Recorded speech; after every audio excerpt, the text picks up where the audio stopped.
चला आज मी तुम्हाला दाखवणार आहे गावाकडच्या पद्धतीचं सुकं चिकन आणि पातळ म्हणजे रस्सा, चिकनचा रस्सा आणि सुकं चिकन। त्याच्यासाठी चिकन धुवून हळद मीठ मसाला लिंबू पिळून असं ठेवलेलं आहे। इकडे तयारी चालू आहे, लसूण आणि कोथिंबीर कुटते मस्त। आपला रानातलाच लसूण कोथिंबीर पण रानातलीच आहे, त्याच्यात थोडंसं मीठ घालायचं म्हणजे पटपट कोथिंबीर कुटते। कढईमध्ये आता तेल घालून तो जे कुटलेला लसूण आणि कोथिंबीर आहे ती घातलेली आहे, छान असं थोडंसं लालसर रुसतर परतून घ्यायचं।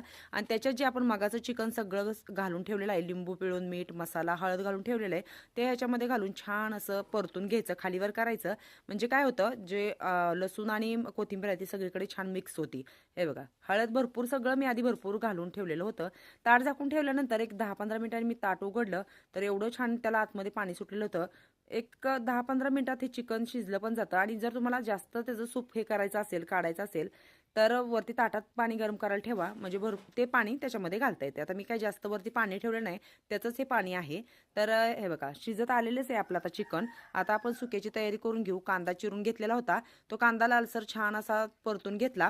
आणि आता एक एक करून काय करणार आहे मी, ह्या कांद्यामध्येच इकडे जे शिजलेले चिकनचे पीस आहेत ते घालणार आहे, कारण मी आधीच मीठ मसाला सगळं घातलेलं होतं। इकडे रश्श्याची तयारी केली आहे, खोबरं किसून घेतलंय। आता काय करायचं, एक एक करून जेवढे आपल्याला पीस ह्याच्यामध्ये हवेत सुक्यामध्ये ते मी त्याच्यामध्ये घालून घेणार आहे, कारण मी त्यातल्याच चिकनचा रस्सा पण बनवणार आहे।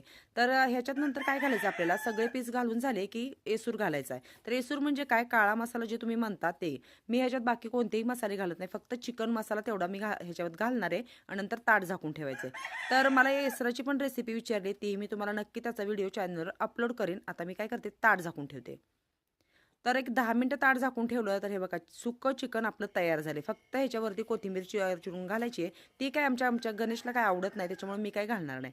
चिकन मसाला आणि येसूर टाकून चिकन असं छान आरावरती मी झाकून ठेवलेलं होतं, तयार झालं आपलं सुकं चिकन। तर चला आता खोबरं भाजून घेतलंय, वाटून आणते मी। मिक्सरला काय केलं, खोबरं आणि हे वाटण केलेलं आहे, कोथिंबीर वाटून आणली आहे। आणि रश्श्याला जे चिकन बनवायचं आहे ते इकडे बाजूला काढून घेतलंय। आणि नेमकं परतताना लाईट गेली, त्याच्यामुळे तो काही व्हिडिओ मी मसाला परतायचा घेतला नाही, डायरेक्ट तुम्हाला रस्साच दाखवते। कारण असं झालं, मी नेमका मसाला तेलामध्ये टाकला आणि लाईट गेलेली होती। तर इकडे माझ्या भाकरी पण मी चालू केल्यात। आणि आता काय करणार आहे मी तुम्हाला सांगते की मी रस्सा कसा फोडणीला घातला।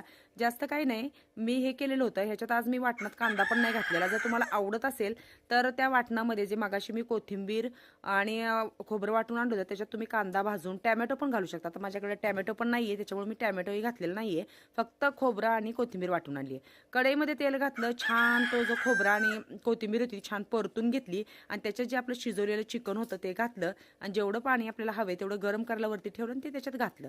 तर इकडे माझ्या चालू आहेत चुलीवरच्या छान भाकरी। मग कशी वाटली